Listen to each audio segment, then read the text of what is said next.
Hola.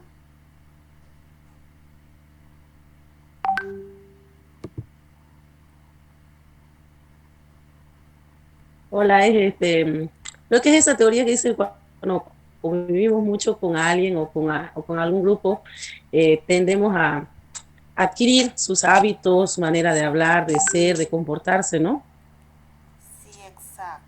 Y nosotros, bueno, como convivimos mucho con los niños, pienso que sí, adquirimos esas características de los niños, a veces sin darnos cuenta terminamos hablando como ellos o teniendo sus gestos o algunas cosas de su comportamiento sin darse cuenta, la verdad, pero sí, creo que sí lo adquirimos también sus comportamientos, sus gestitos, los grititos, las caritas de alegría que hacen y esas cosas. Pero por supuesto que sí, ¿no? Estas neuronas espejo hacen que nosotros podamos imitar y ellos también. Y gracias a estas neuronas espejo logramos eh, parte de lo que es nuestro desarrollo dentro del aprendizaje. ¿Sí? Entonces, eh, no creo que sea este el primer módulo que ustedes están viendo con esta temática de neuropsicología. Seguramente ya han estado ya han estado viendo algunas temáticas. Me gustaría mucho saber cuáles son los conocimientos previos que tenemos frente a esta temática, por favor.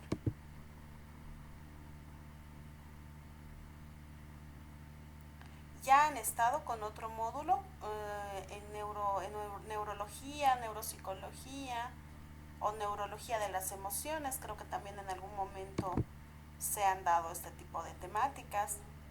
¿O es el primer módulo que están llevando?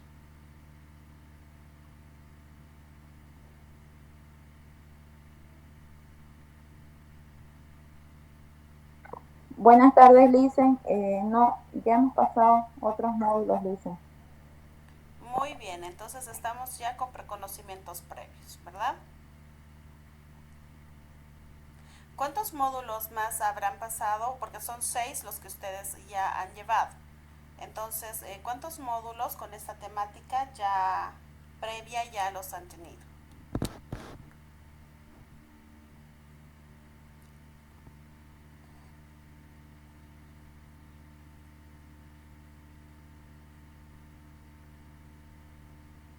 ¿No se acuerdan?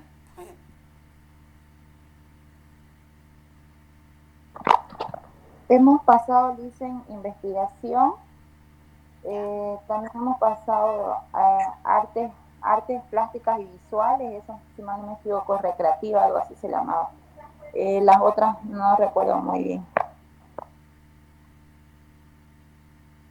Muy bien. A ver, de todas maneras, vamos a empezar nuestra, nuestra temática en sí. Les voy a ir compartiendo, eh, les voy a ir compartiendo. Ay, ¿por qué no quiere dar en grande?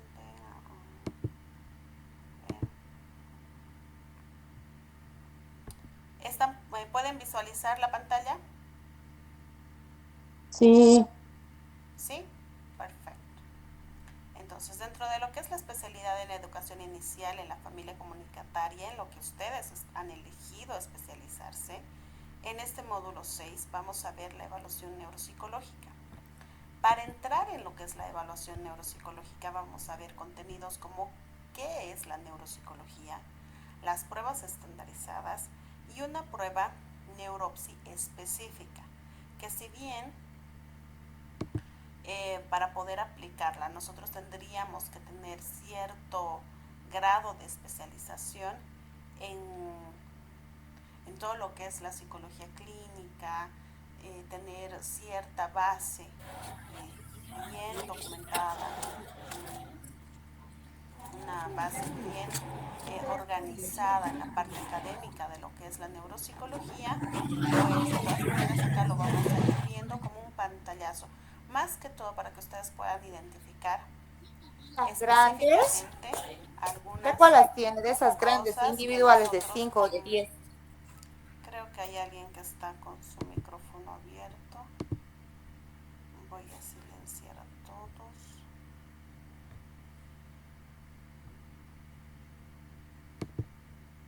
Denme un minutito. Sí, creo que todos están con su micrófono silenciado.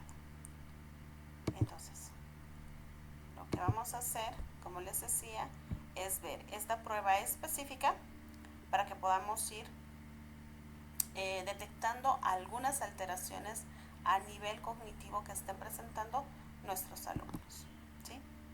Pero inicialmente, pues destacar, yo sé que es un poco tedioso redundar sobre esto, pero tenemos que ir viendo y destacar qué es la neuropsicología, que es el estudio de la relación entre las estructuras cerebrales.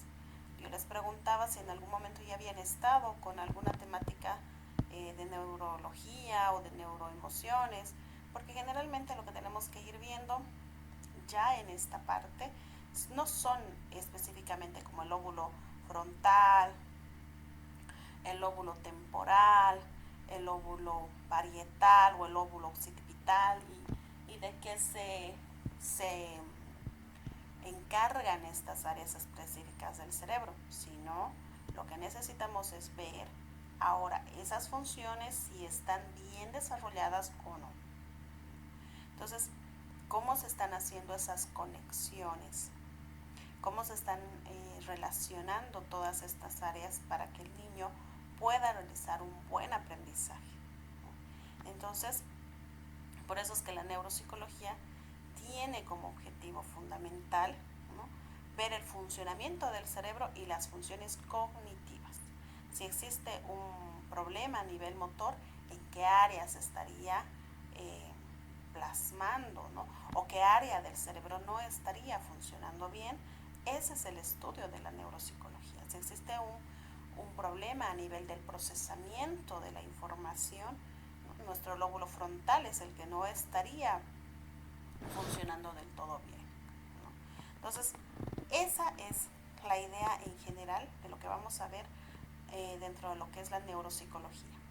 Ahora, como ustedes trabajan con niños chiquitos, poblaciones pequeñitas, entonces lo que nos interesa es que tengan los conocimientos para poder manejar bien esta población, ¿no? Por eso es que se ha pensado en introducir lo que es la neuropsicología infantil, específicamente en todo lo que ustedes están organizando, en cada clase, ¿no? Entonces, que ustedes se vayan dando cuenta qué es lo que está ocurriendo con ellos, con estos niños, pero a nivel cerebral. Entonces, la neuropsicología infantil tiene como objetivo, como principal objetivo, es ver la relación entre la conducta y el cerebro en desarrollo. No nos olvidemos que estos cerebritos están en desarrollo. Y ustedes saben cuál es la parte del cerebro que termina de desarrollarse, cuál es la que más tarda en desarrollarse y a los cuántos años termina.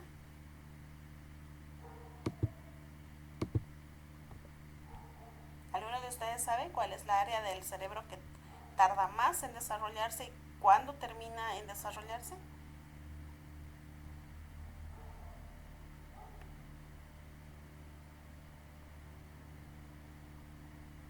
¿No? ¿Nadie?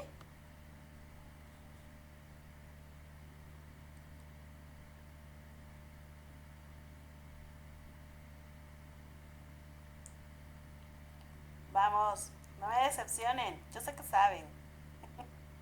Porque esto lo han tenido que ver también en desarrollo humano cuando ustedes han estado en... exacto. ¿Y a los cuántos años?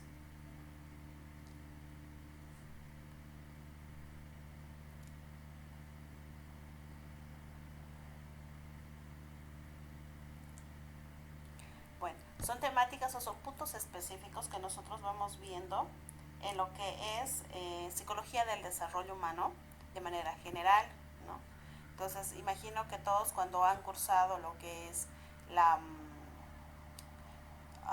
la universidad, ¿no? Cuando han decidido, bueno, creo que es la normal, cuando ustedes han decidido estudiar la carrera, ahí también hay una materia que se llama Psicología del Desarrollo Humano, que se ha implementado en todas las escuelas normales, ¿no? Para que podamos tener un conocimiento general de todas las etapas del desarrollo humano y cómo éstas van impactando a nivel cognitivo, social, emocional. Entonces, esta área de nuestro cerebro, que es la prefrontal, como decían en el chat, tarda en desarrollarse 25 años. Entonces, imagínense ustedes, están trabajando con una población de gente, de niños de 5 o 6 añitos, esos cerebritos van a todavía recorrer 20 años para poder culminar el, el proceso evolutivo de su desarrollo, ¿no? O sea, hasta los 25 años podremos decir de que ese ser humano está completito, ¿no? Ahí ya ha acabado de desarrollarse, ha acabado de cumplirse todo el proceso, todas las conexiones neuronales y todos los canales neuronales se han tenido que ramificar, se han tenido que abrir para poder empezar a pues tener un pensamiento mucho más maduro, ¿no? Mientras tanto, lo que tenemos que hacer es cuidar mucho ese cerebrito, ¿sí? Entonces, continuaremos.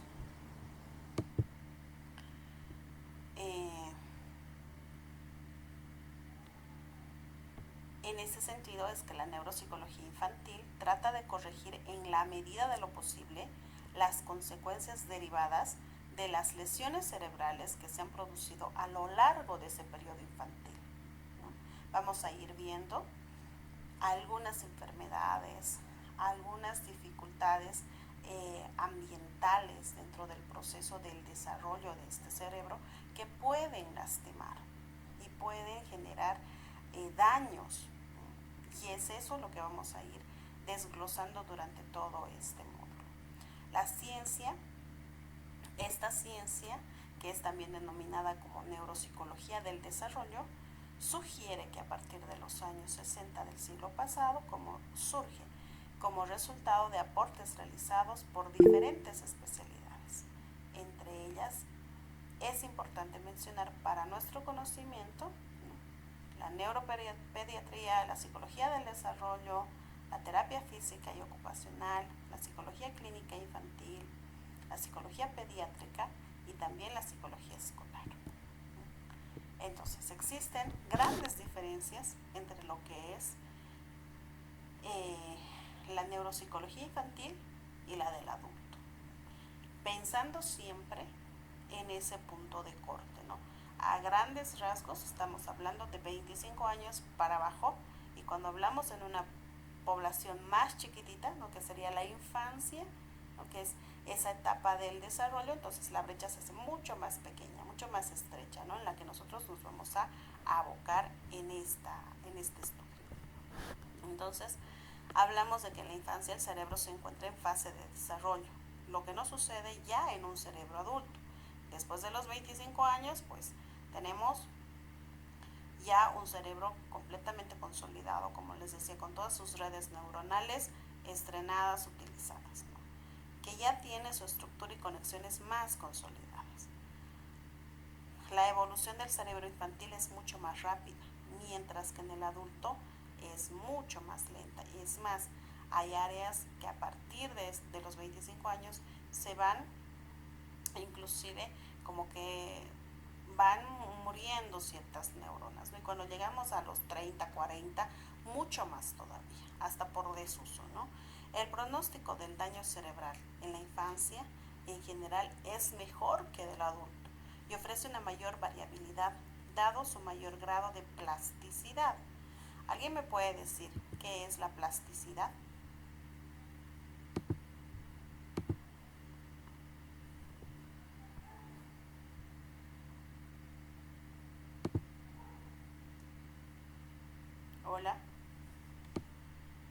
¿Se acuerdan qué es la plasticidad neuronal? Que es muy importante que nosotros tengamos ubicados estos conceptos.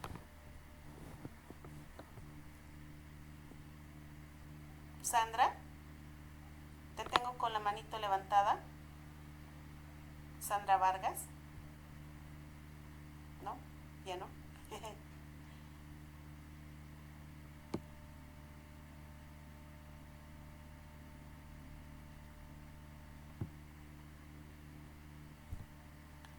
¿Nadie quiere hablar sobre lo que es la plasticidad cerebral?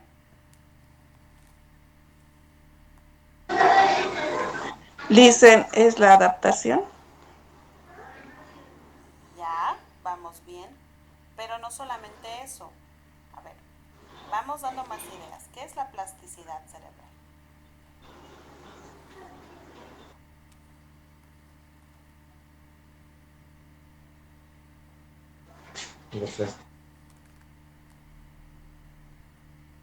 A ver, vamos analizando, ¿no? Nuestros lóbulos frontales y nuestros lóbulos parietales, nuestros lóbulos occipitales, de hemisferio a hemisferio varían, son diferentes.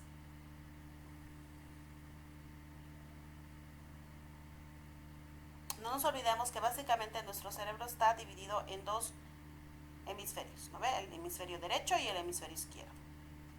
Entonces, si hubiera un daño en el hemisferio izquierdo, teóricamente hablando, primero teóricamente hablando y después descubriendo científicamente, se ha visto que si hubiera un daño en el lóbulo izquierdo, pues el derecho estaría suplantando la misma función. Por eso se llama la plasticidad. Es la manera en la que nosotros nos vamos a adaptar. Son dos áreas diferentes, están en lóbulos, son dos áreas iguales, perdón, están en lóbulos diferentes, pero va a suplantar un hemisferio al otro. Es más, se ha visto que gracias inclusive en algún momento ustedes han debido ver, escuchar o quién sabe tienen parientes que tienen epilepsia, ¿no? Y estos ataques epilépticos, cuando son constantes, cuando pasan sobre los 6 ataques diarios, hay una gran posibilidad inclusive de ser internados en terapia intensiva por la intensidad de estos desmayos, ¿no? Entonces, para poder calmarlos los tienen que sedar mucho. Pero se ha visto que es una mala conexión entre lo que es el cuerpo calloso. Y para esto los neurocirujanos hicieron una cirugía que se llama hemisferectomía, que es quitar un lóbulo y dejarle solamente con, por ejemplo, quitarle solamente el lóbulo derecho y dejarle a la persona solamente con el lóbulo izquierdo. Entonces, ¿qué es lo que se ha visto? Que este lóbulo izquierdo puede suplantar muchas de las funciones del lóbulo derecho. Por eso se llama plasticidad. Se puede adaptar otra vez, pero en situaciones de reestructuración, de recuperarse. Entonces, a eso se refiere la plasticidad cerebral, ¿sí? Eso ha sido como que el inicio. Ya después se han ido haciendo cosas mucho más específicas, como que el cerebro nunca deja de generar nuevas redes neuronales. Y a eso también se llama plasticidad. Siempre, por eso decimos, siempre estamos en aprendizaje. Como que ahí se murió la frase de ceño y figura hasta la sepultura. Eso ya se cayó. Eso ya no va, ya no sirve, ¿no? Nosotros sabemos que la persona que quiere cambiar, pues cambia, ¿no? Y a eso se refiere que vamos generando hábitos. Si yo, por ejemplo, me pongo la meta de aprender un nuevo idioma, ¿no? Lo puedo realizar este nuevo idioma repitiendo 21 días, todos los días de manera seguida. Voy a generar un hábito. ¿Y qué es lo que voy a hacer? Voy a generar nuevas redes neuronales y estoy aplicando este principio de plasticidad. Estoy aprendiendo algo. me encantó, voy a tratar de bajarlo para la siguiente sesión, tal vez ya les han mostrado, es espectacular, se parece como si fuera una arañita, cómo se conectan las neuronas del aprendizaje. Generalmente no sale mucho en YouTube, pero es así como una lucecita, como va tejiendo. Es hermoso como en esto de las neuroimágenes podemos ver como una lucecita, una neurona se conecta con la otra y van tejiendo redes neuronales. Es específicamente así, es un tejido de redes neuronales como si fuera una arañita, hermosísimo, ¿no? Entonces eso es lo que ocurre cada vez que nosotros aprendemos algo, ¿sí? También vamos a ver que el daño o la disfunción cerebral en la etapa infantil impide la adquisición de nuevas habilidades, ¿no?, cognitivas y comportamentales, o retrasa. Mientras que en el adulto, lo primero que va a ocurrir es que va a haber una dificultad para adquirir nuevos aprendizajes, consolidarlos, ¿no? En realidad no es tan adquirir, sino es como que va a retrasar más ese proceso de aprendizaje, ¿no? Y se produce un deterioro en las capacidades previamente adquiridas. Les voy a recomendar algo. Después de los 10 minutos o 15 máximo que nosotros ingresemos a clase, no voy a admitir a nadie más, porque a veces es un poquito complicado entre dar la explicación y ver que si me están pidiendo ingresar a sala, ¿sí? Entonces, vamos viendo lo que son los trastornos primarios y disfunciones del sistema nervioso central. En estos trastornos primarios, como les decía, en estas enfermedades, no vamos a ir viendo cuadros que son de mayor gravedad, como la meningitis encefálica. A mí me sorprendió mucho ver cómo la tuberculosis nos puede generar tanto daño, y esa tuberculosis inclusive se puede anidar en nuestro cerebro, ¿no? Cuando yo empecé a trabajar en el Hospital Santa Bárbara, hay un área que se llama medicina interna, y esta TV hace pues uso de todos los órganos, no solamente a nivel pulmonar. Entonces, cuando ves pacientes con meningitis, es increíble el deterioro que pueden llegar a tener, ¿sí? Las formaciones del sistema nervioso central, la hidrocefalia congénita, los tumores cerebrales, los traumatismos cráneoencefálicos. De inicio, cuando yo me presentaba, les decía que nosotros nos hacemos cargo de todos los pacientes que tienen accidentes de tránsito, que en algún momento han tenido caídas, ¿no?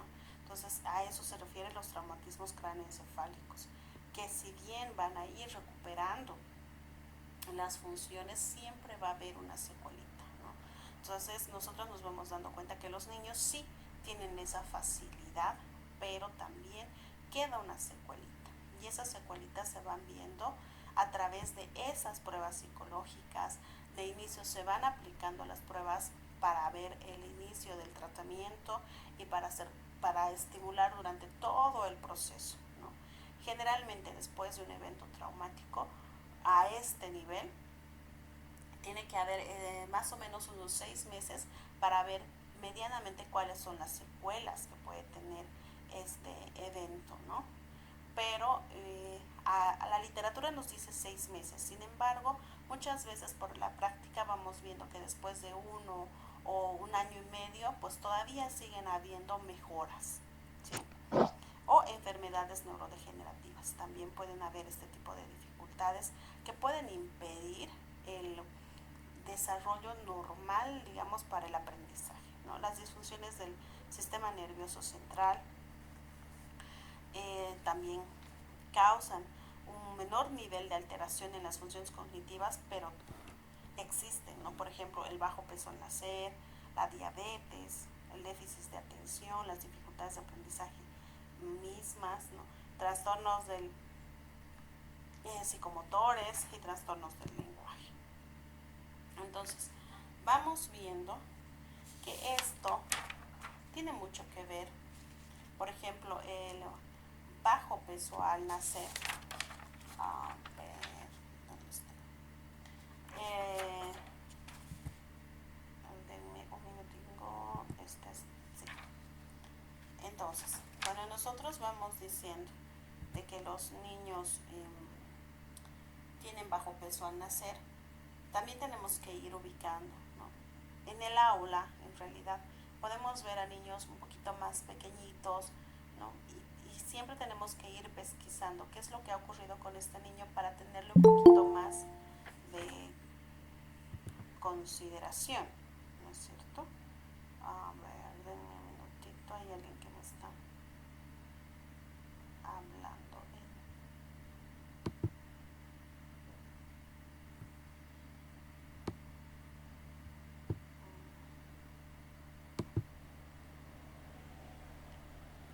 Buenas tardes, les decía de inicio, por favor, es la última vez que voy a permitir que haya tanto retraso en el ingreso, porque nos vamos a dar un intervalo de 10 a 15 minutos, no más, y no voy a volver a admitir a nadie más para no interrumpir la clase, ¿sí? Entonces, hablábamos también de lo que es el peso normal al nacer. Son 3.400 gramos, perdón, ¿no? Serían 3 kilos casi medio las personas, ¿no? Los bebés cuando nacen. Y un inferior sería de 2 kilos 500.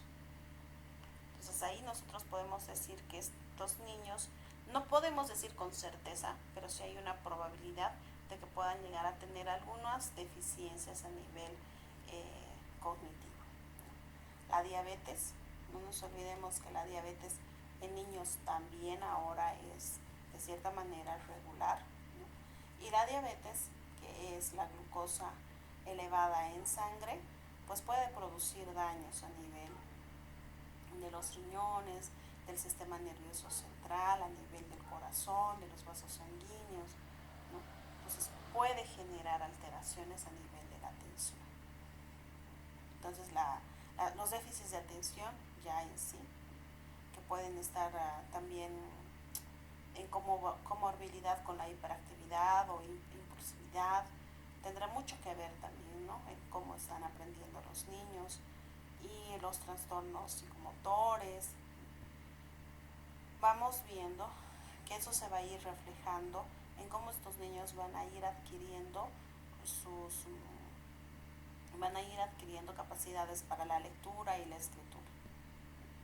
Entonces, nos vamos dando cuenta de esto, vamos generando conocimientos, ¿no? Frente a esta situación. Ahora, lo que nos interesa es ver la importancia de la aplicación de las pruebas estandarizadas. Vamos viendo que en este sentido existen factores intrínsecos, ¿no?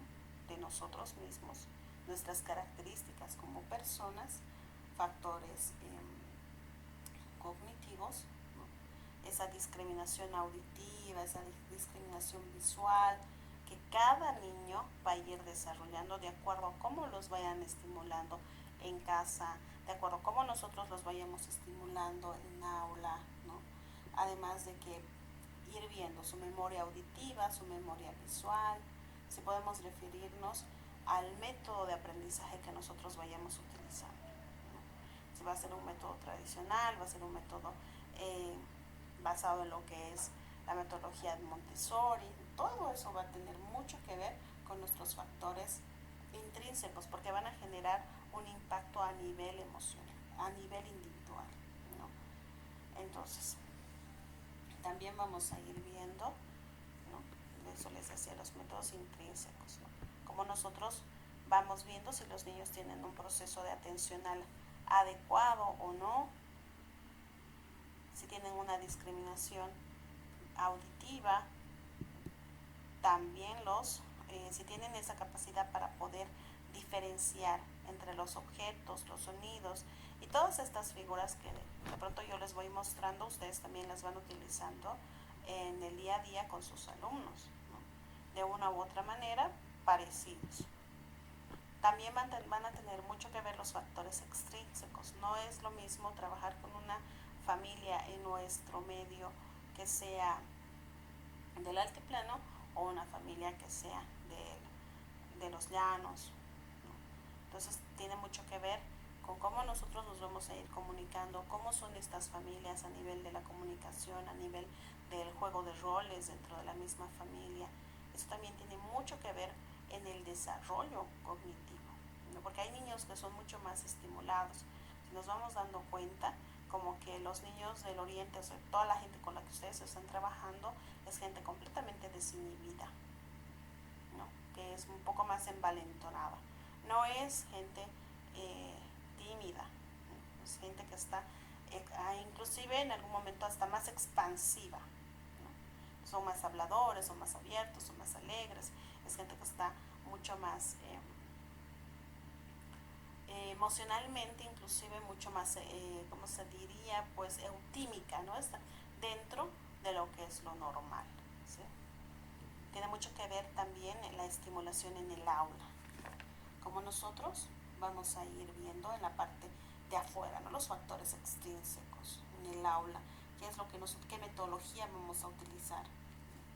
No nos tenemos que poner en la cabeza de que la familia, de que el aula van a correr un rol muy importante en todo lo que es la aplicación, en todo lo que es la clasificación de las pruebas neuropsicológicas. Nosotros no podemos pretender aplicar una prueba neuropsicológica con los mismos resultados para, para una población del oriente que para una población del altiplano. No podemos, ¿no? Entonces, para poder entrar en esta clasificación tenemos que ubicar. Hay niños que van a ser mucho más rápidos inclusive en sus respuestas. Hay niños que van a pensar mucho más, ¿sí? Entonces, la clasificación de las pruebas neuropsicológicas tiene mucho que ver con lo que es la rama de la psicología. En psicología existen un montón, miles y miles de pruebas para ver si nosotros estamos emocionalmente estables, estamos ansiosos, depresivos, estamos tal vez cursando por algún problema a nivel somatomorfo, qué sé yo, un montón de cosas, ¿sí? Pero nosotros nos vamos a basar específicamente en estas pruebas neuropsicológicas que tienen que ver con la medición de todos estos procesos mentales, ¿sí? Entonces, no existe una prueba validada en nuestro país, no. Pero sí en este módulo vamos a ver una prueba que se ha validado a nivel, creo que Sudamérica o de habla hispana, ¿no? Entonces vamos a ir viendo específicamente esa prueba, ¿no? Entonces, vamos a ir mencionando que estas pruebas neuropsicológicas se utilizan para evaluar el funcionamiento cognitivo y comportamental de una persona, ¿no? Entonces, estas pruebas se pueden clasificar en diversas maneras según el objetivo de la evaluación. Vamos a ir.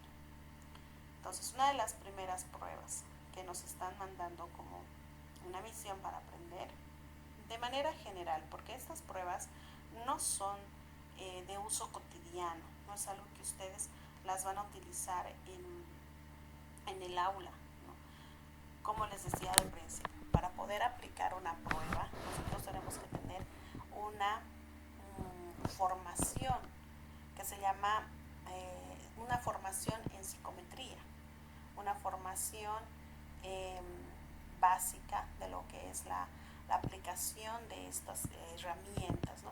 Las pruebas psicológicas son como un laboratorio.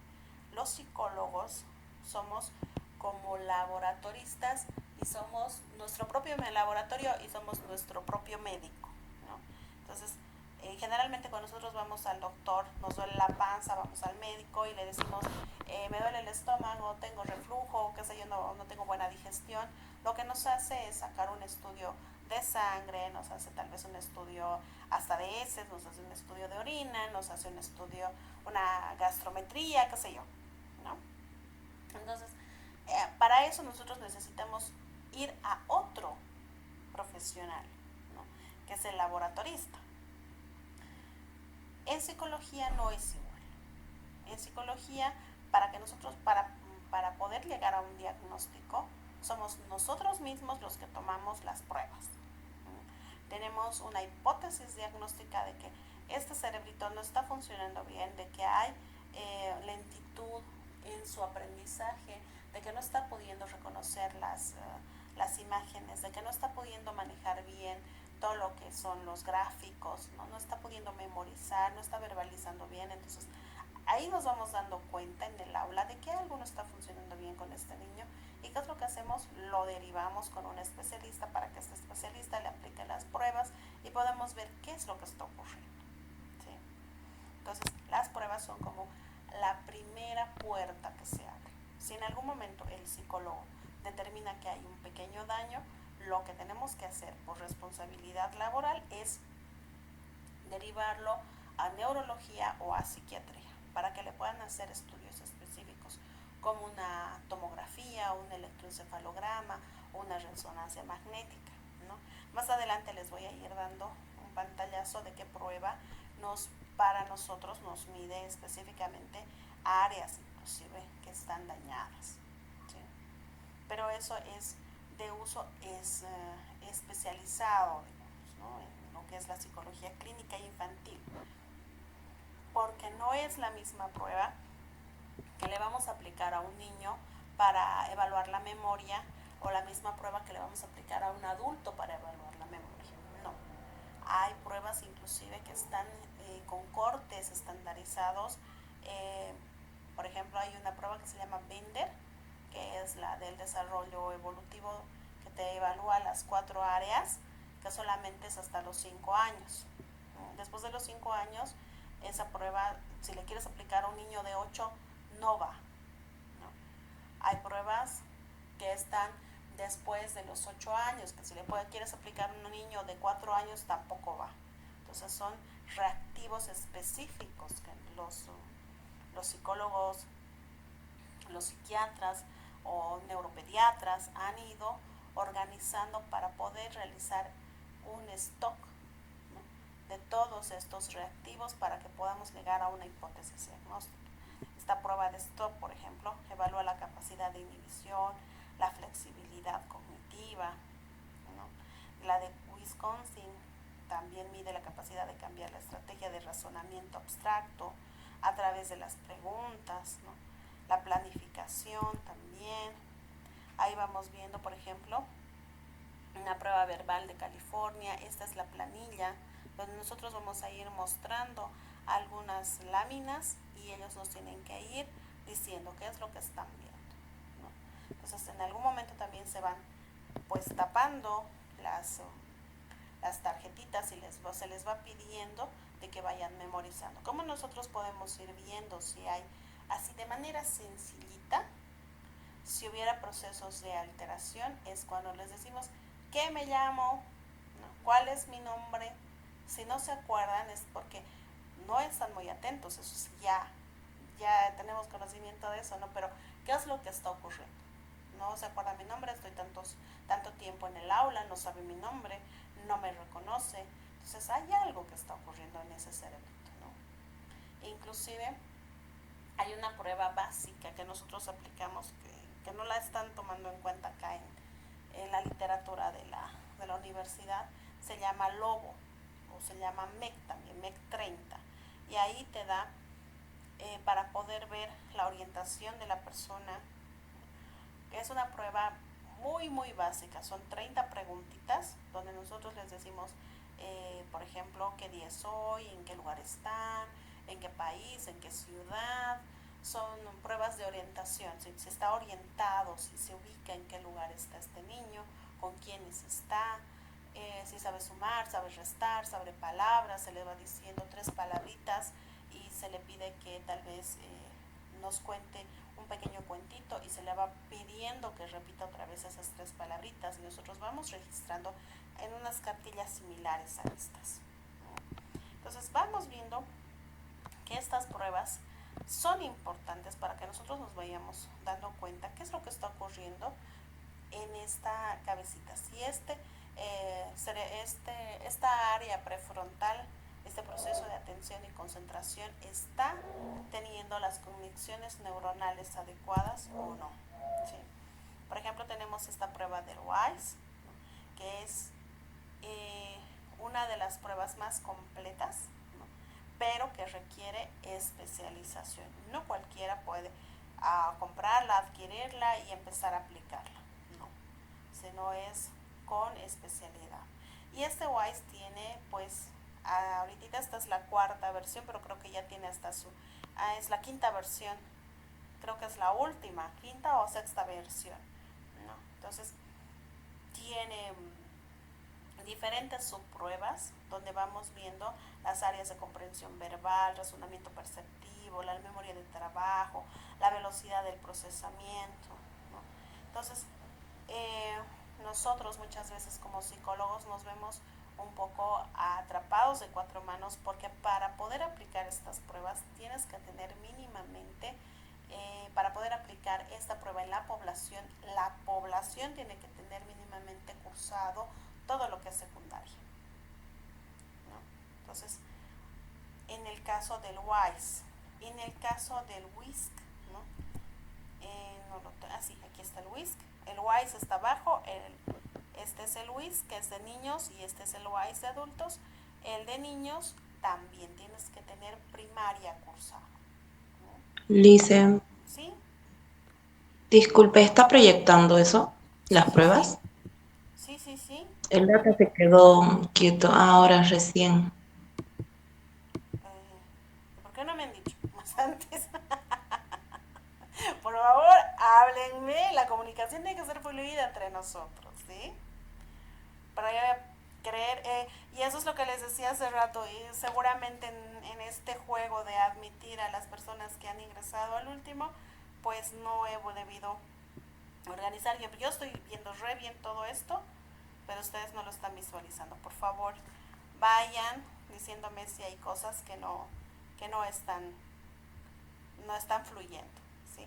Dentro de lo que son las matrices proyectivas de Raven, es igual, es una prueba de inteligencia, ¿no? Y nos va a dar inclusive el CI. Estas pruebas de inicio eran cartillitas, ahora ya hay inclusive lo que es las pruebitas,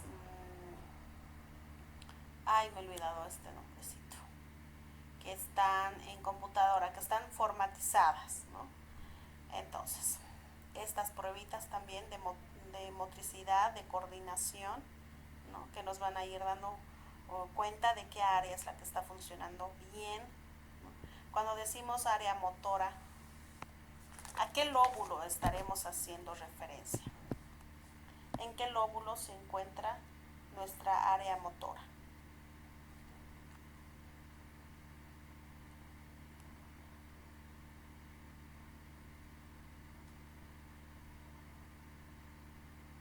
Hola.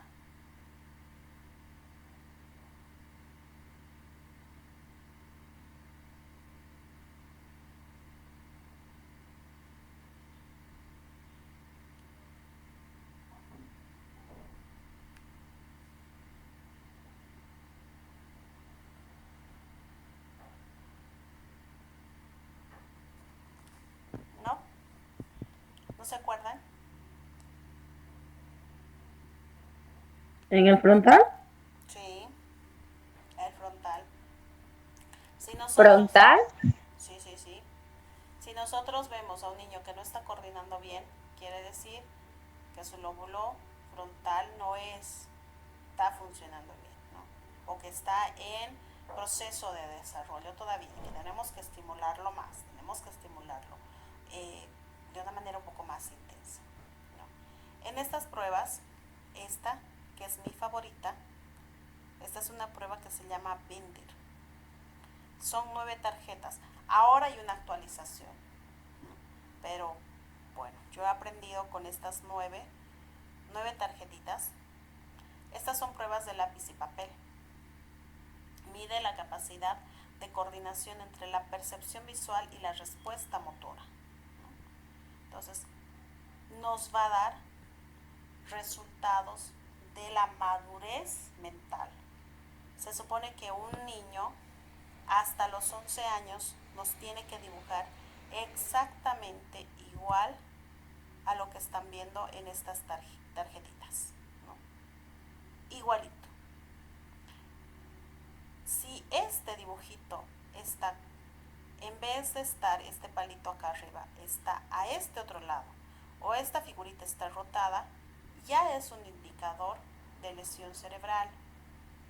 Pero nosotros tenemos que ir viendo si este es un indicador de lesión cerebral, si es significativo o no. ¿Sí? Lo mismo ocurre en esta tarjetita y en esta también, ¿no? Entonces, si aquí, por ejemplo, creo que son entre 12 puntos, algo así, si los 12 puntitos no están, los 12 son menos o son más, ¿no? También son indicadores de lesión cerebral. Si estos 3 puntitos están chuequitos, están hacia arriba, pero son 5 o 6 que está entrando en una secuencia de serie, ¿no? Están desorganizados también. Entonces, a mí me encanta esta prueba porque es súper sencilla y porque nos va a mostrar si hay o no hay lesión cerebral. Y muchas veces los pacientes que yo he aplicado esta prueba y he determinado que hay lesión cerebral significativa, cuando se les ha aplicado un electroencefalograma, se ha corroborado, ¿no? Entonces, cuando nosotros no estamos viendo bien, cuando hay una alteración de lo que estamos percibiendo, ¿qué lóbulo es el que está afectado?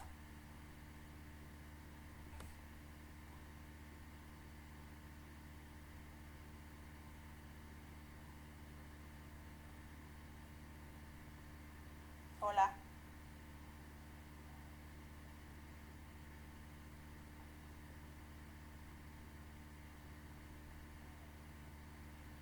Cuando un niño, ustedes hacen en la pizarra todo el trabajo que tienen que hacer y le piden que copie, ustedes le dicen que pinte.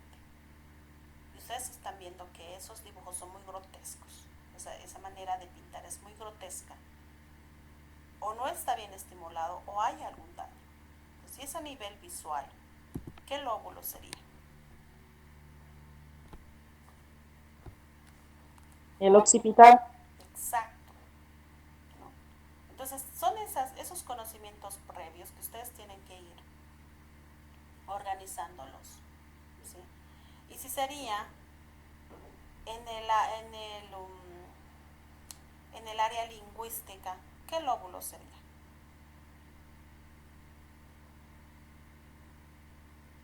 ¿O qué áreas?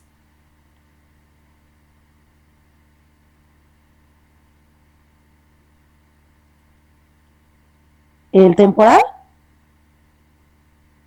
Muy bien. Pero también estarían los frontales.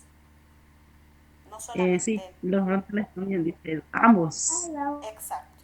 Es la conexión entre ambos, ¿no? Entonces, entramos en el tema de que el lenguaje es de comprensión y de producción.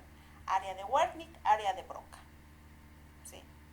Entonces, la fluidez verbal, ¿no? Entonces, cada función que ustedes están realizando, están estimulando diferentes áreas del cerebro.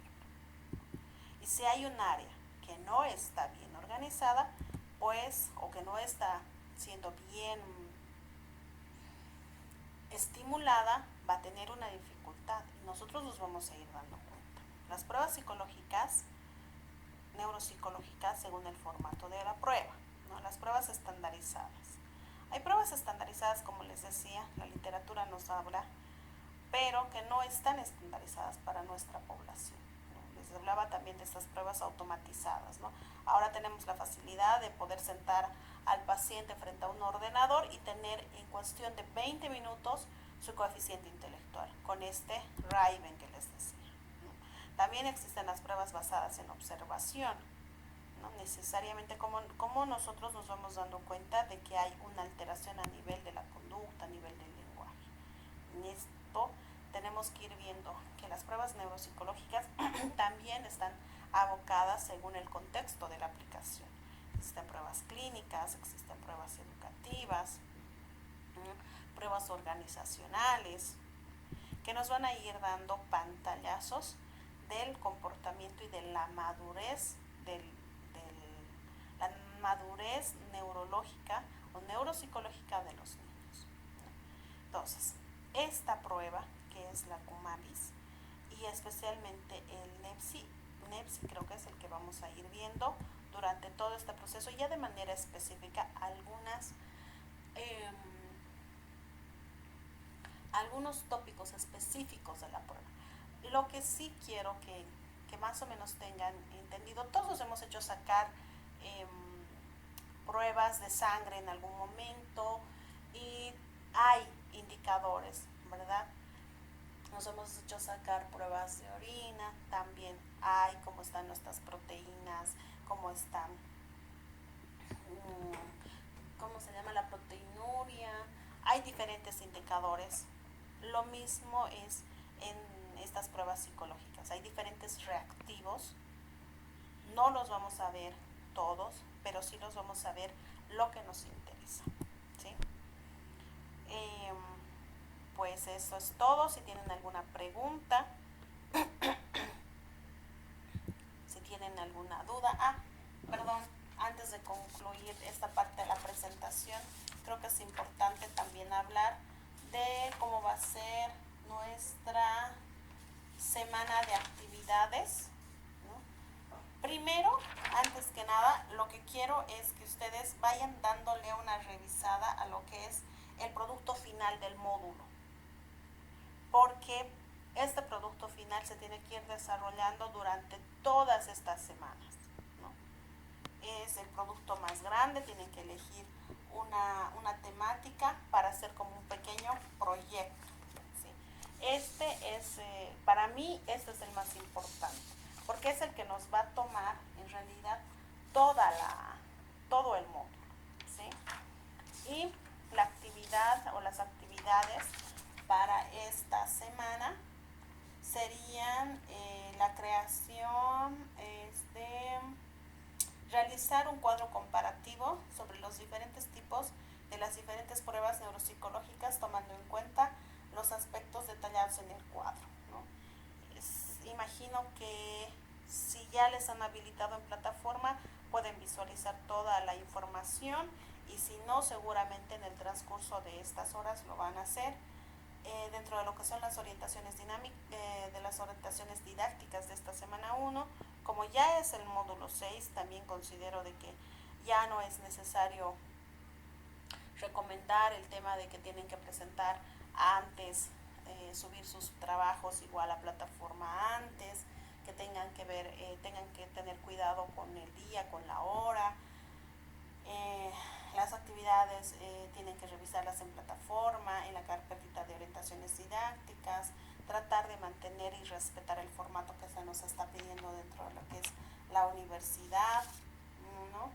Entonces, esa sería la primera actividad. La segunda actividad es escoger el aspecto de memoria y realizar una estrategia de trabajo. Nos están pidiendo que ustedes en esta actividad sean lo más creativos posible, ¿no? Que revisen literatura para poder evaluar lo que es la memoria. Es como una pequeña antesala de lo que se va a ir viendo en toda la temática en el transcurso del módulo.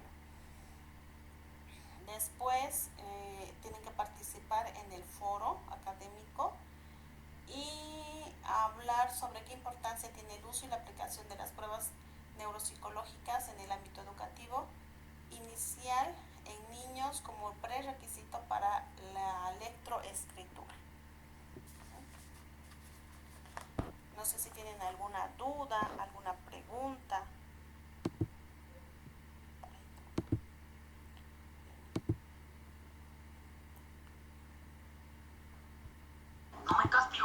Lisa, una preguntita, ¿usted nos va a enseñar a realizar esas pruebas? Sería interesante, ¿no? Sí, creo que es entre la segunda o la tercera semana. Bueno, lo que pasa es que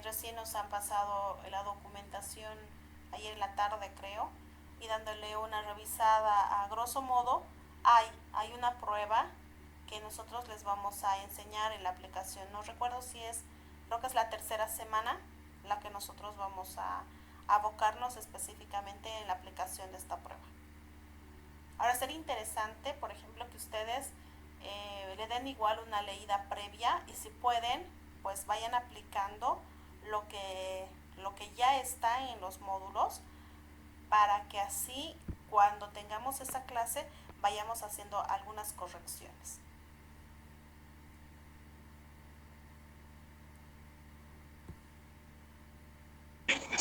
Gracias, Lice. ¿Alguna otra sugerencia, consulta?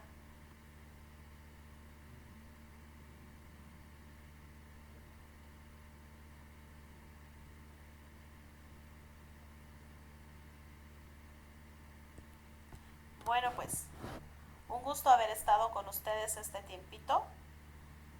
Estoy presta para cualquier duda, para cualquier situación, por favor.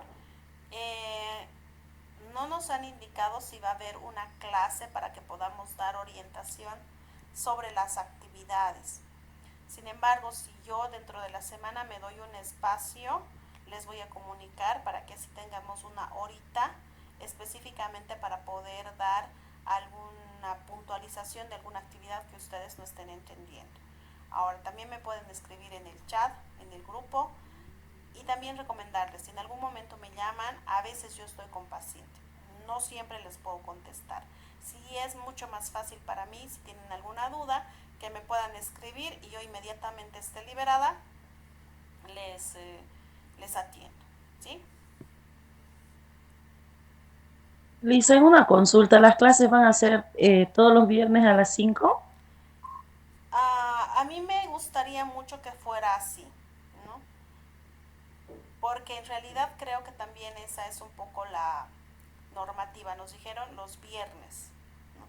Sin embargo, si habría, digamos, algún motivo o alguna modificación, podríamos hacerla el fin de semana. Al menos en todos los módulos que me ha tocado dar en la pedagógica siempre nos han pedido que sea viernes.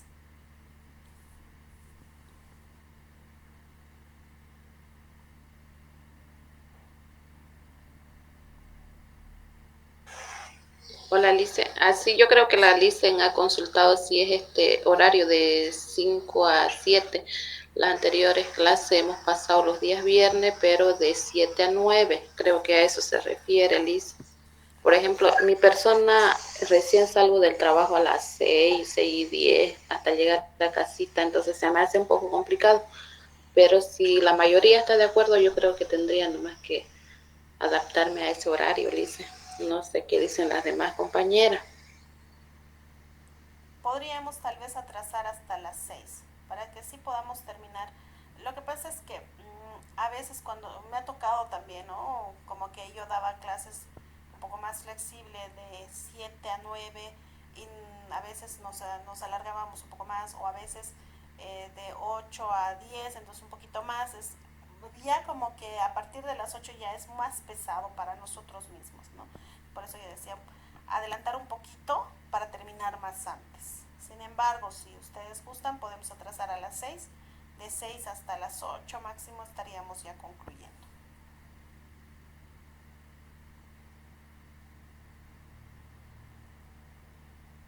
Pero eso lo podemos ver ya para la siguiente semana, ¿sí? Sí, Lice, está bien.